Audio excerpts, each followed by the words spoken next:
everyone, and welcome back to RebeccaKelsey.com and Do It Yourself Friday, where you'll get do-it-yourself tutorials, projects, all kinds of things, tutorials of all different kinds. So here I'm showing you how to make a do-it-yourself shag rug. I really like how it turned out. It's kind of like a welcome mat, if you would think, and I did it all by myself using scraps I had around the house. You don't even need to buy anything.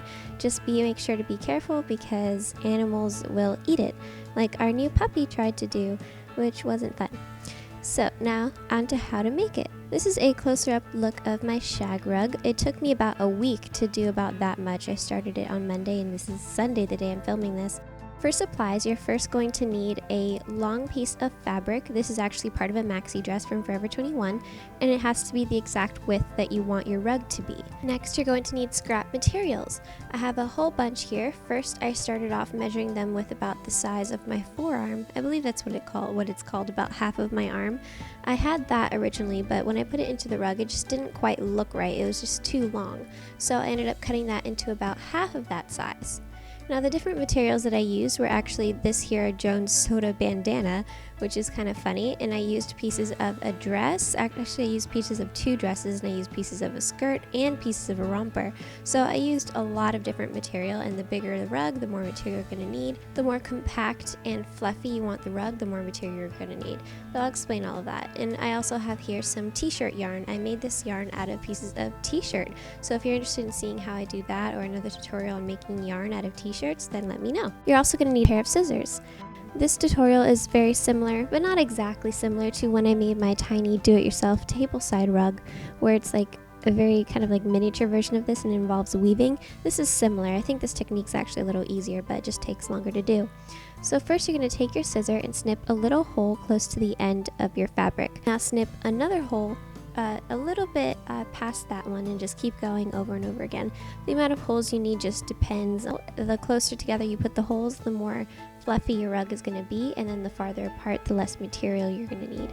So it's very variable. I like to do my do-it-yourself projects very organically. I don't really measure or get any certain kinds of things. I don't know, I kind of like to just make things up as I go along. I don't know if I'm the only one that does that, but just make a long line of holes about equal distances apart. So this is how big my holes ended up being. If you notice that your fabric doesn't fit through quite right, then you can just always make the holes bigger as you go. See, mine are about this amount of distance apart, just for reference. So now first start with your piece of material and stick it through the hole and pull it out the other side. Don't pull it out entirely, just about halfway.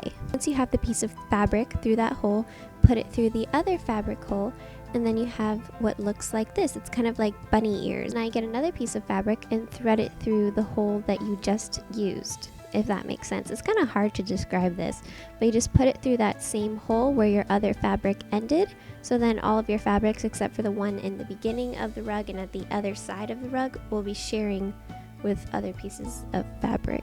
Yeah, you can tell I'm not a professional do-it-yourselfer. I just kind of do this for fun because I have no clue how to describe this. So then you just keep going. I'll show you a few examples before we get into the fast motion. Fun fact, this little piece of fabric, the end of the rug that I'm showing you right now, took a little over an hour to complete.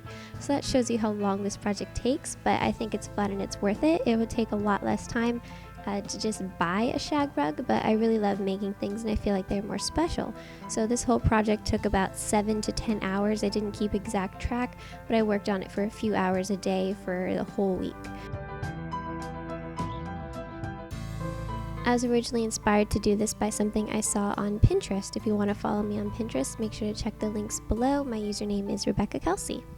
So now I'm going to use some of my fabric yarn. I'm just going to cut about the same amount. I'm going to use 2 pieces of yarn to one hole. So now just put those 2 pieces through like you did before. I used 2 pieces since they're a little thinner, and then I just put it again to the other side. Once I get both sides through, I actually tie them together in a knot just to make it more secure, since these are thinner pieces of fabric. You could technically make all of your fabric into pieces of knots and it'll give you a different kind of shag rug and be a little more secure. When you don't tie all of the fabrics together like I did in this tutorial, it actually makes it a little less secure and easier to fall out, but I really like the effect. So now speed motion, this is how long it took me to do it. This is 2000% faster, by the way.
is what it looks like so far. I cut some pieces a little too big, so I'm going to cut them a little shorter, and then when I'm looking around the rug and feeling it, I can see that there's some areas that have kind of bald spots where there should be more fabric. So I'm just cutting little holes in there and adding more fabric as I go.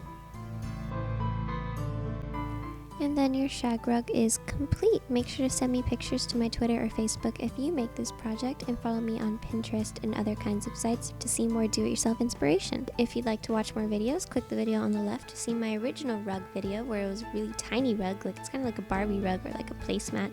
It's really fun to make and it looks really good. And then also click the video on the right if you would like to see a really cute Valentine's love themed treat. It doesn't have to be for Valentine's Day, it could be for anyone you love. Thank you for watching. Bye!